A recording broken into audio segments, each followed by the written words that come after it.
దిల్ రాజు గారు, నేను సీఎం గారిని రిక్వెస్ట్ చేశా,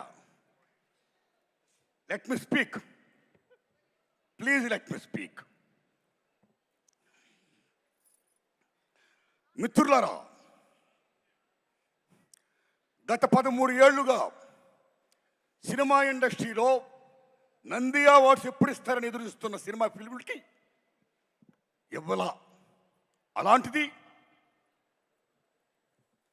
daring and dashing hero Krishna గారి అభిమాని మన daring and dashing CM Revanth Reddy గారు అవార్డ్స్ మేము ఇస్తున్నామని చెప్పి గత సంవత్సరం ప్రారంభించి అమోఘంగా జరిపించి మళ్ళా ఇప్పుడు అమోఘంగా జరిపిస్తూ తెలుగు సినిమా ఇండస్ట్రీ ఉనికిని గుర్తించి గౌరవించి ఇంతమంది కళాకారుల్ని సగర్వంగా హానర్ చేస్తున్నందుకు సెల్యూట్ సార్. తెలంగాణ రాష్ట్ర ముఖ్యమంత్రి రేవంత్ రెడ్డి గారికి, డిప్యూటీ సీఎం బట్టి విక్రమార్క గారికి, కోమరెడ్డి వెంకటరెడ్డి గారికి, జూపల్లి గారికి, దిల్ రాజు గారికి, జూరీ సభ్యులకి అందరికీ వందనాలు. మిత్రులారా, గద్దర్ గారి గురించి చెప్పాలి. గద్దర్ గారు బ్రహ్మం ఒక్కటే పరబ్రహ్మం ఒక్కటే అన్న అన్నమాచార్యులుగా ప్రజా వాగ్గేయకారుడు. ఎవడబ్బ సొమ్మను కులుకుతున్నావు రామా అని దేవుణ్ణే ప్రశ్నించిన భక్త రామదాసు లాంటి ప్రజా వాగ్గేయకారుడు గద్దర్. భారతదేశం భాగ్యసీమరా, సకల సంపదలకు కొదువలేదురా, అంగట్లో నా అన్నీ ఉన్నా అల్లుడు నోట్లో శని ఉన్నట్లు, సకల సంపదల గల్ల దేశములో దరిద్రం ఎట్టుందో నాయనా, ఎట్టొచ్చిన దరిద్రం అని ప్రశ్నించిన ప్రజా వాగ్గేయకాడు Gaddar. Is people's legend, is one of the best communicator in the world, like Paul Robeson. అలాంటి ప్రజా వాగ్గేయకాడు పేరు మీద ఈ మహానుభావుడు అవార్డు సెల్యూట్. అస్సాంలో మీరు భూపేన్ హజారికా పేరు వినే ఉంటారు. గొప్ప సింగర్, గొప్ప మ్యూజిషియన్, పీపుల్స్ వాగ్గేయకారుడైన.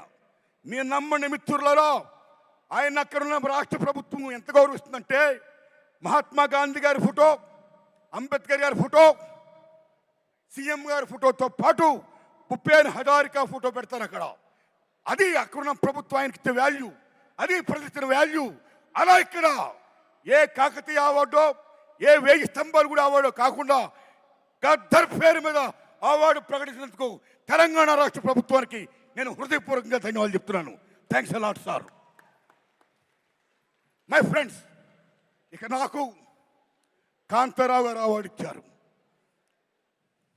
ఉమ్మడి మద్రాసు రాష్ట్రంలో చెన్నై రాజధానిగా ఉన్నప్పుడు కోస్తాంధ్ర రాయలసీమ దగ్గర ఉండడం వల్ల చాలామంది అక్కడున్న కళాకారులు పాఠాపులోకి వచ్చారు. తెలంగాణ దూరం ఉండడం వల్ల అంతగా రాలేదు. కానీ కొద్దిమంది వచ్చారు. అందులో నెంబర్ 1 కాంతారావు గారు, ఓ ప్రభాకర్ రెడ్డి గారు, ఓ త్యాగరాజు గారు. Like that. What is Kantharao గారు? ఎన్టీఆర్ ఏఎన్ఆర్ తర్వాత 3వ హీరో. ఎన్టీఆర్ ఏఎన్ఆర్తో డి అన్న మహానటుడు, తెలంగాణ గడ్డ బిడ్డ తాడేపల్లి లక్ష్మీకాంతారావు. తెలంగాణ బిడ్డ ఆయన, అంత గొప్పవాడైనా. ఒక జానపద హీరో, ఒక ఎంజీఆర్, తెలుగు ఎంజీఆర్. 1-2 కత్తి కాంతారావు అంటే మామూలు విషయమా? ఓ లక్ష్మణుడు వేసిన, నారదుడు వేసిన, రామారావు గారి తర్వాత అన్ని వేషాలు వేసిన, ఒప్పించి మెప్పించిన మహానటుడు కాంతారావు గారు. అలాంటి కాంతారావు గారు అవార్డు నాకు ఇచ్చి నాకు జన్మ ధన్యం చేశారు రేవంత్ రెడ్డి గారు. Thanks a lot. ధన్యవాదాలు మీ అందరికీ. నమస్కారం అండి. నమస్కారం సార్. అయ్యా, ఈ దశలో నా విజ్ఞప్తి, చంద్రబాబు నాయుడు గారు మీకు దండం పెడుతున్నాం. చాలా పెద్దవారు మీరు. ఇక్కడ రేవంత్ రెడ్డి గారు దూసుకెళ్ళిపోతున్నాడు. ఫిల్మ్ ఇండస్ట్రీని మొత్తం డెవలప్ చేసుకుంటూ, నంది అవార్డుని ప్రకటించుకుంటూ, గద్దర్ పేరిట ఆంధ్రప్రదేశ్లో కూడా ఆంధ్ర రాష్ట్ర ప్రభుత్వ ఉనికిని, తెలుగు చలనచిత్ర పరిశ్రమ ఉనికిని గుర్తించి గౌరవించి మీరు కూడా దయించి నంది అవార్డ్స్ ఇవ్వండి సార్. ఇండస్ట్రీని ఎంకరేజ్ చేయండి సార్. మీ దండం పెడతాం సార్. థ్యాంక్స్ అండి. Thank you sir. Thank you.